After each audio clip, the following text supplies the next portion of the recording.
गायक चिज गुरुङको गीत हावा सररलाई चोरीको आरोप लागेको छ।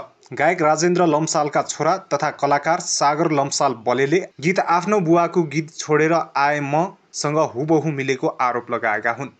लम्सालले मङ्गलबार सामाजिक सञ्जालमा एक पोस्ट गर्दै गीत हटाउन र गुरुङ समाजको आडमा धम्की नदिन समेत आग्रह गरेका छन्। नयाँ सङ्गीतकारमा सङ्गीत सिर्जनाको कमी हो या पुराना गीतहरूको प्रभाव बढी हो?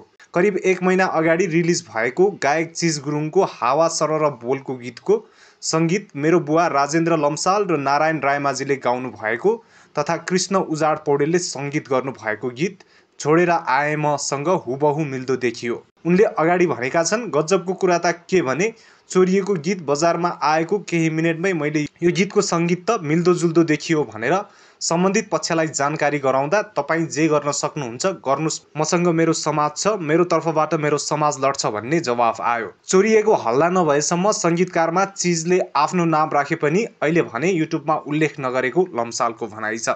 गुरुङले ल्याएको गीत अप्रिल 1 मा युट्युबमा आएको थियो। गीतको भिडियोलाई हालसम्म 16 लाख बढीले हेरेका छन्।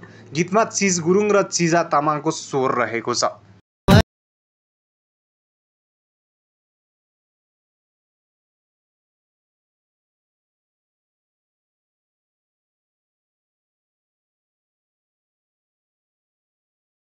साथै चलचित्र मनोरञ्जन क्षेत्रका कुरा र देश विदेशका घटनाहरू सुन्न र हेर्न हाम्रो 2 कदम फेसबुक पेज र युट्युब च्यानललाई लाइक, फलो, सेयर र सब्स्क्राइब गर्नुहोला।